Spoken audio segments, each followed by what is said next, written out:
Philippa's contact details because she's the lead officer at CDC for this programme. So I'm Anna Gill, and you can see my name on there. I'm a CDC Associate and have been for well over 10 years, not exactly sure how long.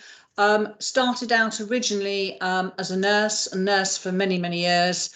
But the reason why I'm here today and the reason why I'm involved in this particular programme is I'm also a parent carer. So I gave up my nursing career for having a son, very, very complex health needs, born with multiple disabilities through a metabolic condition. So in fact, I've actually moved legally from being a parent carer to now a carer. And it's quite a strange feeling because he's actually just turned 30. So I have been involved in this system for an awfully long time. I'm also, because it'll come up on my screen when I'm presenting and things, I'm also with Cambridgeshire Community Services, where I am vice chair. So I also get the kind of provider side of things very much in my work as well. So before we start, what I wanted to do was just explain this rather strange name. This is what we do whenever we work with parents on this workshop, about Expert Parent Programme. This is not a parenting workshop that we run, and it is nothing to do with being an expert at being a parent. It's about understanding and helping parents understand and use their own expertise about their own child, so that when we do really person-centred planning and assessments and through the child's life, their expertise is used that with those of the professionals that they meet. It did come off the back of also something you may well have come across as the Expert Patient Programme in the NHS, which is how we got our original funding through CDC. So I'm going to ask Philippa to do next slide, please. I'm going to run through with you the rationale of the programme, the background of the programme, a very high level oversight of what we look at and what we do and why we do it. Want to leave plenty of time for discussion and questions, some of which may well need to be deferred, because if you're sitting there thinking, well, who might be in my local area delivering this programme, we would need to come back to you and find out, because we have a core team of trainers. So originally, why have we got the Expert Parent Programme? From the parent carers perspective, this idea came up from parent carers, was particularly the brainchild of a parent trainer down in Devon called Anna Walker, who realised there was a lot of support, and this was quite some time ago. It's nearly 10 years ago that we started developing this programme. This predates the Children and Families Act and has changed, of course, to fit with that, but a lot of the things that we're thinking about are very much core tenets of the Children and Families Act. But from the parent carers point of view, there was nothing in the early days about supporting us to understand the health system. This started out originally about understanding the health system, but has developed and morphed very much into the whole of the SEND system.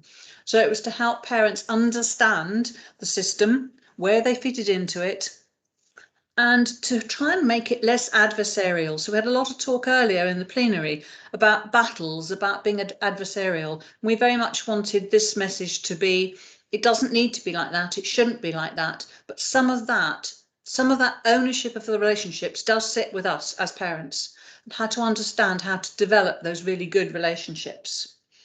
I'll talk more about the impact for parents in a few minutes. For practitioners, we've had a lot of very, very good feedback from people saying that in their area where this is being used and working well, is that it really does improve relationships.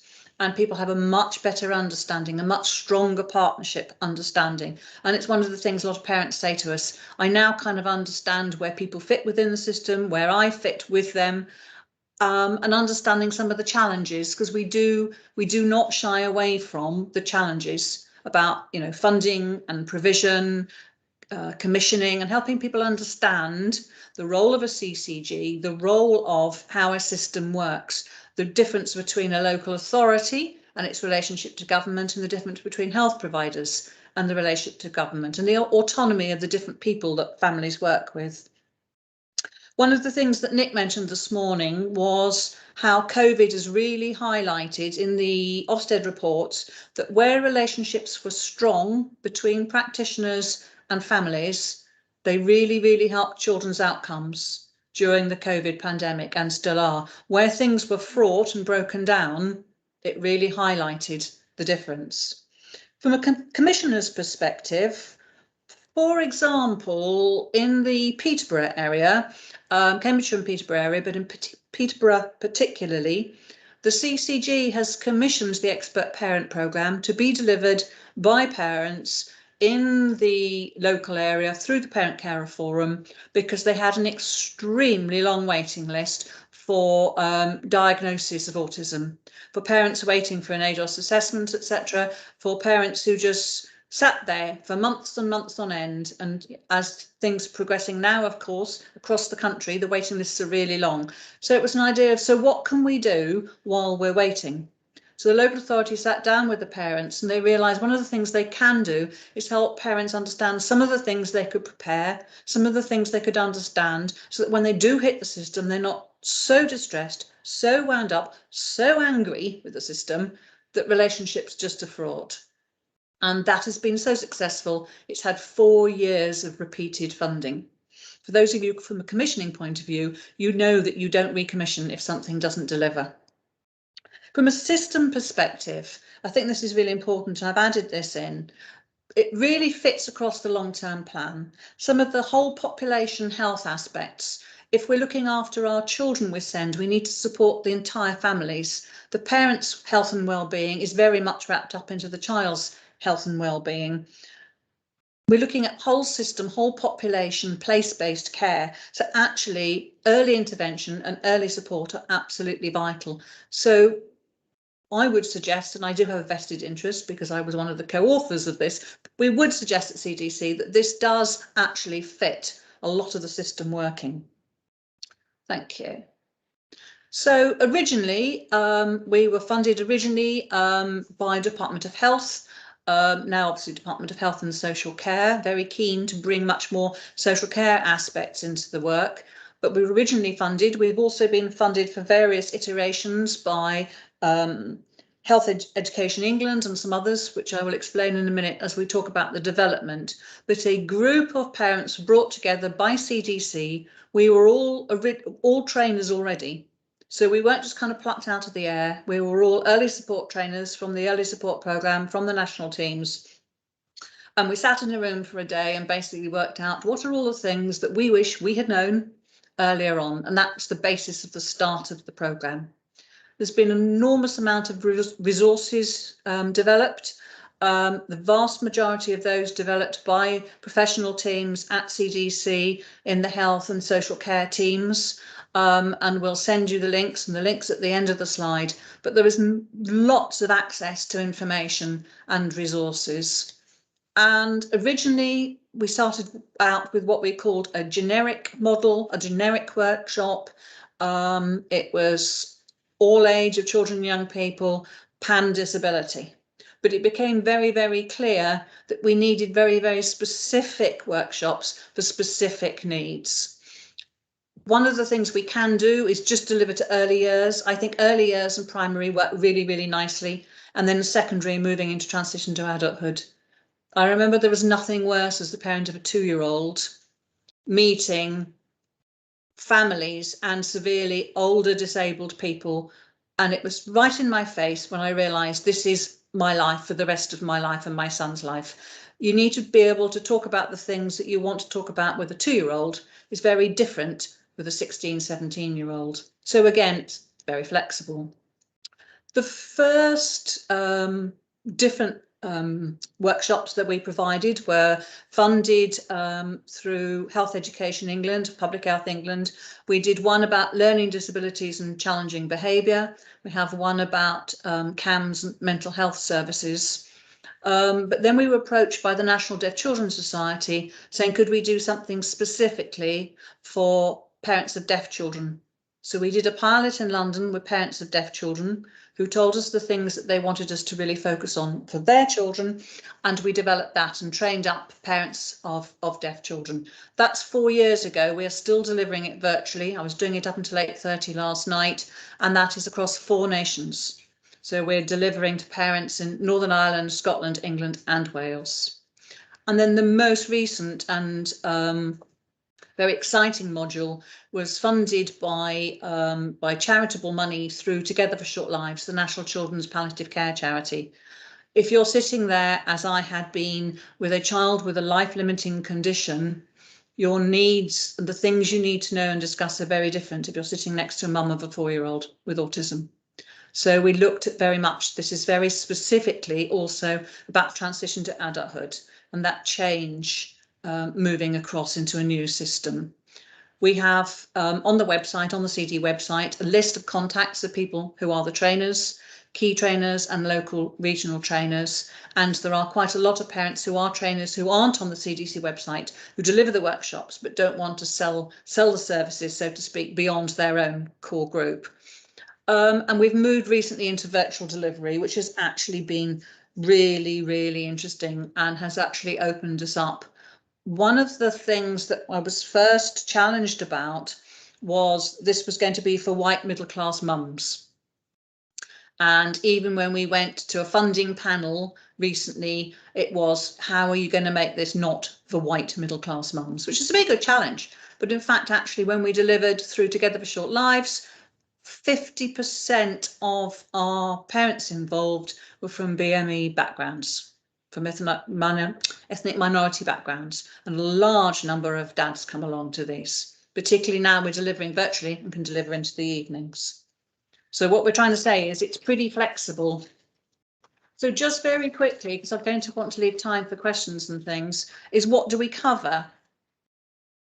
So the first module is all about personalisation, about the parent's unique knowledge, about using language to describe a child's needs and the impact of those needs. Some of the things that we were picking up in the talk earlier this morning about what's important to a child and the fact that we know our children very well, and how can you match that with the professional of expertise, what's important for a child because of the definition of their needs or their diagnosis.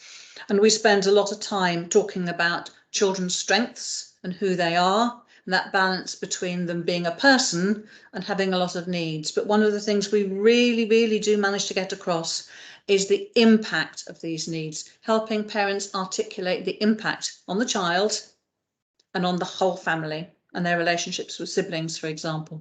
So that's quite a chunky, important exercise.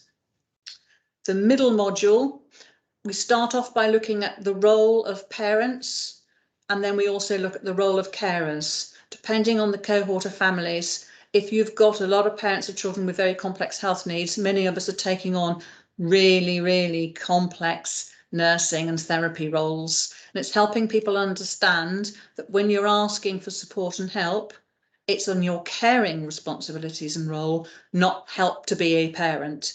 And for a lot of people, this is a really, really eye-opening discussion to be able to identify that, yes, you are a carer. And yes, you have every right to have support in that, and that there are people out there. So we think about outcomes. We do a lot of discussions helping parents ask for support, identifying their child's needs, identifying the outcomes that you want to achieve for your child, and what are the barriers in the way and what provision do you need to put in. And this is the sort of language that we use throughout. We talk about needs and rights, and we very much talk about the rights of the child as being a child, about about the UK law and about the UN Convention of the Rights of the Child. And we talk about outcome-focused planning to help parents realise about the need to be involved in this language. I'll come on to how do you access it, because quite a lot of the learning is also available completely free online, and we'll talk about that. Our third module is talking very much about getting the best out of the system. Certainly within the health world, we talk about making every contact count. We don't want to go to meetings, to assessments, to planning meetings where there is no outcome, there's no change, nobody's articulated what we're trying to achieve, and there's no sense of partnership. So it's really helping parents understand. We pick up here about the roles of GPs, particularly helping people understand that your paediatrician stops at 18 or younger in some areas, and the importance of moving and preparing your young person as best they can about this world of adulthood. We talk a bit about when things go wrong, but that's a signposting. That's signposting to CDC, signposting to PALS, signposting to the national charities such as Contact that do support, helplines. So you can move on for me.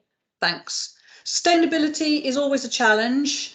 The materials are free. They're hosted on the CDC website, and they have been developed, a large amount of them, with charitable money, which is wonderful. We'll send you the links and show you the links. But in the past, what's happening now is that actually the people that are taking ownership and really moving with this are parent care forums. There's over 40 approved parent care trainers. Well, there's probably many more than that, but it's quite hard to keep touch of everybody at the moment, particularly over the last year. But some are particularly active. There's a particularly active, really proactive small cohort of parents down on the South Coast, based in West Sussex, but moving all over the South Coast. They've done virtual training with the Isle of Wight, a lot of the southern area local authorities. Another area that's been very active is in Peterborough, and they again are doing a lot of virtual. East of England, I cover a lot of East of England. We've got parent trainer up in North East Lincolnshire. We're fairly quiet in the north of England. Just happens to be the people that started this rolling was myself from Norfolk and Anna from Devon, but there is plenty of opportunity to spread this. We're constantly seeking for more funding to move, and the charities themselves are very, very involved. And I think working with national charities is going to be the way forward. But the forums themselves, some of the forums are getting commissioned by their local CCG to deliver with some really good outcomes. And I think the main thing is that the way forward is going to be through virtual delivery, reaching a whole different group of people. And it's been a learning curve for us as trainers, but we've found the 3 modules we normally do face-to-face are over 4 hours with a lunch break. So we're breaking them down into 2 or 3 sessions virtually, and that is working really nicely, and we're getting some great feedback. So to just share some of the feedback with you from the programme, parents talk about being less isolated, building resilience, feeling in a better place was a recent one. A lot of parents talk about building better relationships, or going out to be prepared to build relationships, seeking to build better relationships. Greater understanding of the system, their child's rights and where to go within it and who to ask, but also particularly recognising their own value and what they bring. Some quotes for you, and then I will open up for questions. Can you click for me, Philippa? Thank you. Parents talk about feeling more confident, feel empowered. There's lots of tools and things that we provide for them. That I'll get you to just click, lovely. Having parents delivering the training. So that's an aspect I wanted to pick up. All our training is delivered by parents themselves. I wouldn't deliver a workshop about challenging behaviour without a parent with me who has lived that. Nor would I expect a parent to deliver something about end-of-life care, palliative care, facing your child's uncertain future, which is my world, without a parent that's lived through that, co-training with them or co-presenting with them. And no, we don't ever, CDC has never allowed any professional trainers who are not parents or have not been parents, because bereaved parents, again, have made wonderful trainers. So I think the last few quotes that are the ones that I think have meant the most to me as part of this programme. On the next one. Somebody told me in Kent, I've learnt more today than I have in all the years since my son was diagnosed. She had a 7-year-old with autism. This is a nice one. It's just something about the content, how it's delivered by real humans. And I've quoted this verbatim. It's lovely to be thought of as humans. Living the life that we all do. It clicks, it makes sense, it speaks sense. But probably, I think the best takeaway from this is thank you for helping me enjoy just being his mum again. We have our online learning modules. And we'll send you the slides and the link. They're on the same link as the online learning modules that Anna Gardner was showing you in the plenary. There's some individual activities on the expert parent pages of the website, and there's lots and lots of signposting, toolkits linked to the NHS, to other charities such as Cerebra, and a very specific, quite big pack of resources of transition to adulthood within complex health. And just to show you what the EPP learning looks like online, there's just a screen grab on the next slide. So they're cartoons, they're very straightforward, very easy to use. So the ones specifically for parents at the moment on the platform is one about supported decision making and the Mental Capacity Act, and where do we as parents sit when our children and young people become 16. And there's one about planning for an uncertain future, which is very much around those with complex health and planning for the future, and looking at different planning ways and ways of sharing the information. There's also one on CAMS, and there's a few others we will be morphing onto this programme over the summer. So our contact details are there, but what would be nice is to ask any questions or answer any questions that we can, or to hear about your thoughts about peer support. With small group, it'd be much easier if you just put your hand up or spoke out, whichever suits you, rather than just lots of typing. Can we start with Ali? And yes, please. That I wasn't quite clear on. Hi. Yeah. Hello there. Hello. I just put in the chat that I have a parent carer. I'm from Birmingham.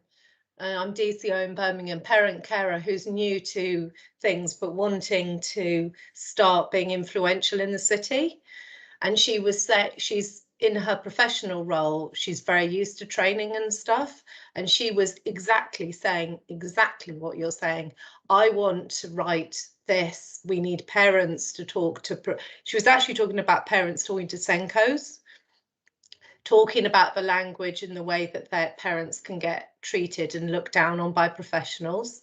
So she will love this. I've directed her in a few places, but she would love this. So my question was, clearly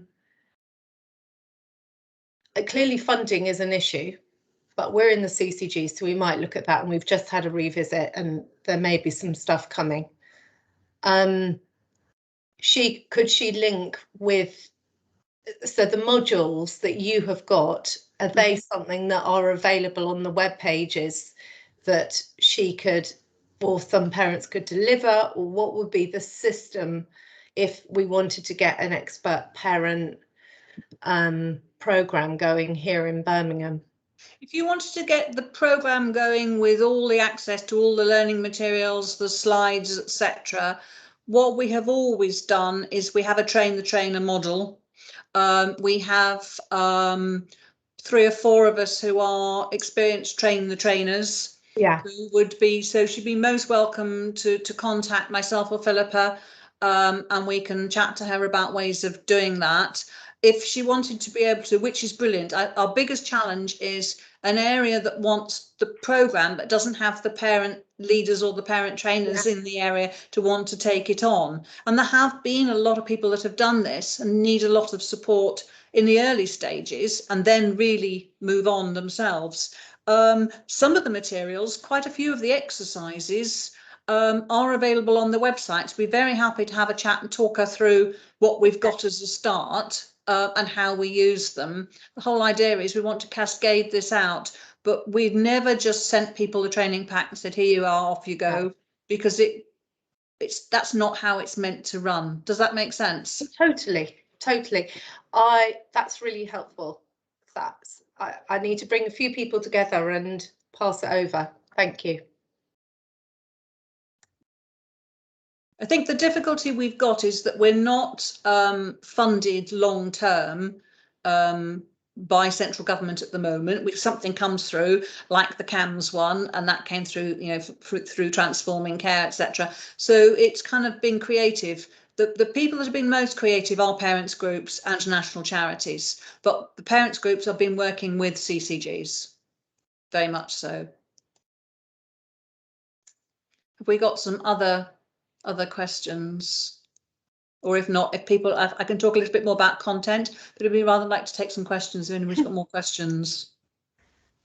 Not a question, Anna, but just a comment, just to say thank you very much for promoting this at such a national event, because I attend as a parent carer a lot of national events where there's a lot of talk about the importance of co-production and working with families and parent-led peer-to-peer support, but the actual strategies of how to do that aren't always shared. And as parents, we're always kind of going, it's out there, the expert parent carer, it's out there. So just thank you for sharing this at a national event. It's so useful for other practitioners to know it's there. Great. No, thank you. And I think, I mean, we've put quite a lot of material on there. Certainly all the resources are on the website, and some of the exercises, the ones about, you know, the different roles that you wear, the different hats that we wear as parents. We got little descriptions on there of how you could deliver that and how you could do it. I certainly know some of the parents down in Kent were doing it in a church group, on, you know, with a Sunday school with parents of children with disabilities and children who weren't, and just kind of understanding their different lives and things. So there's lots of ways that the materials can be used, very much so. Born at the right time, yes. Yes, not linked up with, but very much aware of. I think the kind of parent carer world is quite small. Like Karen and I have known each other, what, 10 years? Yeah, probably. So it's a matter of sharing. And I think my concerns are where parents that have been trained to deliver this who aren't delivering it, but with a bit of support could quickly get their confidence back again. So we're definitely looking much more at doing shadowing, and COVID hasn't helped, but I think virtual delivery would help. So those that are very experienced could say to others, come along and shadow, come and join in. Beth, hi. Ah, yes, no, so this is fantastic. As I said at the beginning, I was really pleased this was put on, so it's music to my ears, really. You've started to answer this a little bit, actually, but what support do you have in place for your parent trainers? Because obviously every group of parents is different and there'll be different themes and things coming up. I'm just thinking for them, not in terms of supervision necessarily, but what support mechanisms do you have around those parents? It's quite ad hoc. When we are in the middle of a funded delivery programme, so something like the Together for Short Lives programme, for example, we had a parents advisory group. We all got together and looked at content. We then supported people to come on the workshops. We then trained them. And the next stage is about offering for them to come and shadow when we're doing more delivery. I think one of the things that's put a real kibosh on things at the moment is during COVID, people have just been too busy being parents themselves to be able to take on. It's only those of us whose youngsters are over 18, really, who've had that kind of freedom to take this up sort of professionally. We have got, like on the CDC website, we've got the DMO DCO network, and we've got the Health Commissioners network.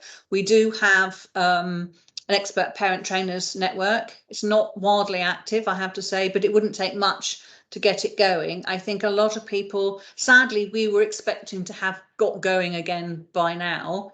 The parents that are actively delivering this, so say Peterborough, for example, or in Sussex, it's a lot of mutual support led by a few people with a passion. So down in your part of the world, it's Grania Saunders and Gail Bedding. But there is a lot of support. CDC very much hosts this. It's a CDC product. If we have any issues or anything, we would always go to Philippa and the team. Do you want to say any more about long-term plans, Philippa, or hopes? Many hopes. I mean, we're always keeping a lookout for opportunities to develop new modules. Anna's talked you through the sort of different spin-offs, I suppose, if you like, that have come out from the generic thing. So we're always keeping an eye out for those. I mean, in an ideal world, we would be able to host it centrally and have a more systematic delivery methodology, but it's tough. It's a tough one. The national charities, I think, will be the answer. So National Deaf Children's Society, we deliver the programme over 3 consecutive evenings, 3 consecutive Tuesdays or Wednesdays. People are invited from all over the country. They fund it. They run it every 2 months. They've got some of their own parents that we've trained who then come on and shadow us. I think it really this works well when there's parents who are trainers already, a bit like you're saying about a lady in Birmingham, who has the skills, who has the background, who have the resilience to be able to support and lead others, but this is just a tool for them to use. And I think some of the way forward is be talking more about, if you think about all the parents that are experts by experience with CQC or by experience in transforming care, a lot of them would have the skills and the background. They probably just don't know about the programme. Sorry, that's my phone. I can't turn it off. You've had another question, Sally, Anna from Sally, about is it being run in the Northwest? So I think Anna's already touched on this slightly, Sally. So it has to be commissioned when required. It's not something that we're able to run, you know, repeatedly. And there is a challenge with having trainers in the right place, but with the new virtual world, as Anna said, has opened us up a lot more to being able to deliver without that geographic issue in between. But it's not currently being run, you know, sort of systematically. It's a bit of a chicken and egg. If a group of parent forums, for example, in the Northwest got together and said, would you come and deliver this virtually, myself or any of the other trainers, and then could you train us to deliver it and take this over for the Northwest? That's completely achievable. I'm in a difficult position here because obviously I get commissioned as one of the individual trainers, but let's be honest, it's not an expensive program. So the delivery of the workshop, the sort of standard charge across all the trainers is £400. So it would be £400 to deliver the workshop. It would cost £400 to train some parents to be trainers. The materials, resources, everything like that's all free. So it would all be included. So in terms of an investment for an area, I don't think that's catastrophic, to be perfectly honest. But I have to declare, you know, conflict of interest here. Are you aware, perhaps would also be good for us to know, are you aware of other workshops that are run by parents? Because again, signposting back and forth between us would be really good. If you're typing and you want to just come off mute, if that's easier, you're welcome to. Thank you, Catherine.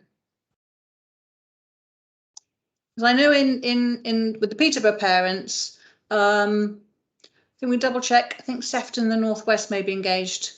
Great. Well, anybody that is or anybody that wants to link up would be really good.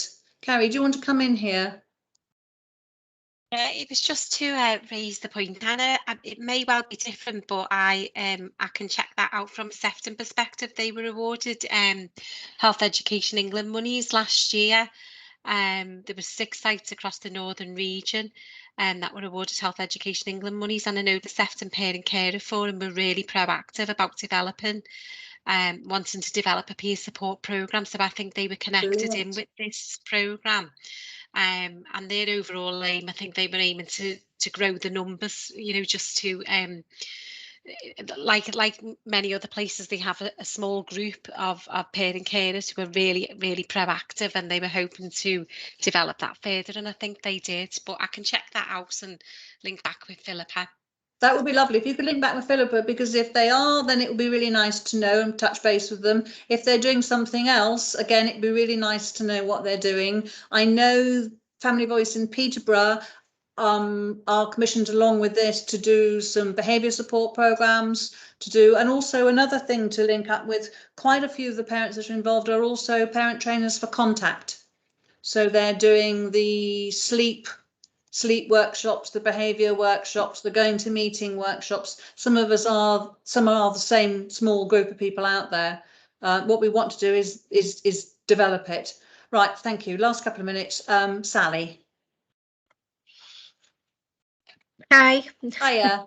I'm interested what the last lady just said from Sefton, because working for Wirral, we're part of the Liverpool City region, and I sit on the Northwest Steering Group for co-production, and so often we're trying to pool resources, we're trying to work together, and there's a piece of work being undertaken currently with parent carer forums, as in bringing knowledge, lived experience, expertise, and really having a concerted effort, you know, to join forces and bring about a lot of good, and you know, rewrite the policies and undo all the things that we know that just are not helpful to parent carers. So because I'm the only one, I think, other than that lady here from the Northwest, I was just wondering whether or not there was something sort of, if somebody's done it and has got something nice to say about it, it's always more receptive, isn't it? Yes. If you can say, oh, well, it worked really well there and the parent carers were, you know, really on board with it. But perhaps that's something that I can pursue through the Liverpool City region network that we have, especially in light of the Sefton conversation. That would be really useful. And I think to wrap this up, the person that would be worth talking to and the person I will be contacting tomorrow, I can assure you, is Kathy Hamer. Because Kathy is one of our original parent trainers on the Expert Parent Programme, but obviously all her other skills have been drawn upon for the last couple of years and she's been extremely busy. But Kathy is one of the people we've worked with. She chairs the co-production steering group. Exactly, lovely. So I'll tell that we've had this wider regional conversations. Fabulous. I'm glad I mentioned it. Thank you. Many years. Right. Thank you very much indeed. And I think Kerry is asking for your email, so I'll leave you to sort that out in the chat. Thanks ever so much, everybody. Thanks for joining us. And time for I'll pass over to. Yeah, you've got a 10-minute break before if you're going to a second workshop that starts at 10 to 4. Brilliant. So you should have another meeting invite for that. Lovely. Thanks very much. Thanks for your time, Anna. Thank you. Thank you. Nice to see you. See you. Bye. Thank you.